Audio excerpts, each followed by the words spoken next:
I used to believe that I wasn't a very creative person. I thought coming up with good ideas was this natural ability that some people were just gifted with, and other people like myself would never be good at.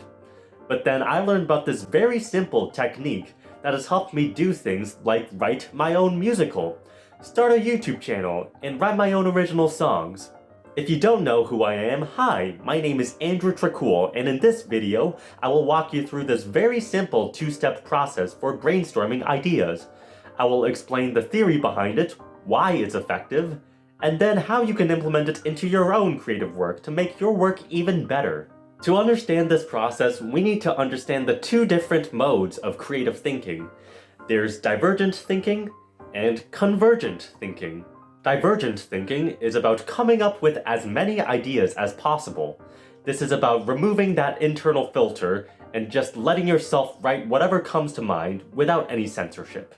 It doesn't matter how good or how bad the idea is, the point of divergent thinking is to get as many ideas as possible.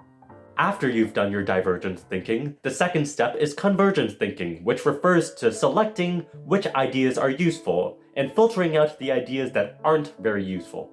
If you're a writer, you might understand these two different modes of thinking as writing and editing. You want to separate the writing process with the editing process. An analogy I like to think of is thinking of your brain as a computer, and thinking of these two different modes of thinking as two different applications on your computer. It's useful to let one application run at a time and then swap to the other afterwards once the first one is done. But it's not as productive if you're constantly switching between these two applications. Just like it's not really productive if you're switching from writing to editing to writing to editing, or from divergent to divergent, convergent, yada yada yada. Now, I know some of you might be wondering, well, isn't it better to just edit your ideas as you create them? And that's where I have to introduce you to the equal odds rule. The equal odds rule states that the amount of creative work you put out correlates with the amount of success you experience. You'll find this rule to be true when you look at successful artists from literally any creative endeavor, from film to science to writing to video game development to anything really. If you want to be an actor, for example, you have to put yourself out there and audition over and over and over again before you can even hope to make your big break.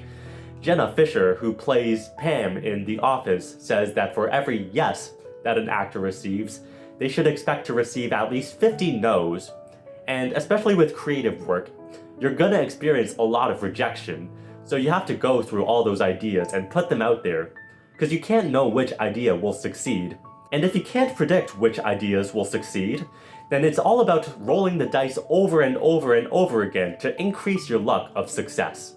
Creativity is ultimately a numbers game, and the more time you roll the dice, the more time you generate different ideas and try different combinations and unique ways of thinking about things. That is the recipe for creating genius ideas. You cannot control whether you have a good idea. All you can control is having an idea. And so you want to have more and more ideas and get through all the garbage, get through all the bad ideas to find the diamonds in the roughs, to find those good ideas. Now, the reason you separate divergent thinking from convergent thinking is to get rid of all that creative block. It's to get out of your own head, to stop judging your own ideas and just focusing on generating more ideas, because it's a numbers game. Seth Godin, who wrote The Practice, likes to say that it's not about having more good ideas. It's about having more bad ideas. Dan Harmon, another writer, has this motto where whenever he's experiencing writer's block, he tells himself, I have no choice but to write a piece of shit. I have no choice but to create garbage, and through the process of creating more and more garbage, eventually I can hope to maybe, just maybe, create something valuable to the world. So the good news is that when you're in that mode of divergent thinking, and you release any expectations of creating anything good, that is how you get rid of creative block, and that is how you unlock your creativity. Now I'm going to explain how you can put this theory into practice to enhance your creative process. Firstly, it helps to have a place where you can just brain dump any idea that comes to head at any moment of the day. for divergent thinking. This can be a notes app, a Google Doc, a physical journal, sticky notes, index cards, whatever works for you. I personally like to use this Google Doc that I also attach to the home screen on my phone so that I can just access it at a moment's notice.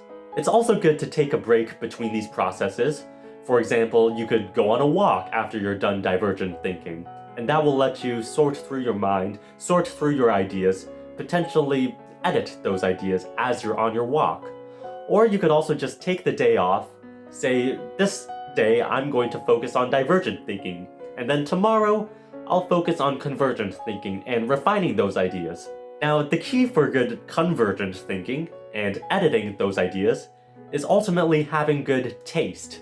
You can think of taste as this subconscious filter in your head that sorts through the good ideas and the bad ideas, that filters out anything that isn't useful. Now, everyone has their own unique taste for literally any art, which includes music, film, beauty, food, anything really. But to develop your own taste and to develop good taste, it helps to consume a lot of art in whatever medium you're making art for. And every time you consume a piece of art within your medium, you want to analyze, what did I like about this? What did I not like about this? What did I think could be better? What did I already enjoy? For example, if you're a screenwriter, you want to watch a lot of movies, and I mean a lot. You want to go through not just good movies, but also bad movies, and analyze, okay, what makes these movies that I like better than the movies that I don't like? What could these bad movies have improved on to make good movies? And in that process of analyzing, that's how you develop your own creative taste for what you think makes good art. So to sum it up, you want to separate the process of divergent thinking with the process of convergent thinking to generate as many ideas as possible before you can create good ideas. If you like this video, let me know down in the comments what other videos you would like to see. That helps me make more interesting videos that are catered for you. Until next time, thank you.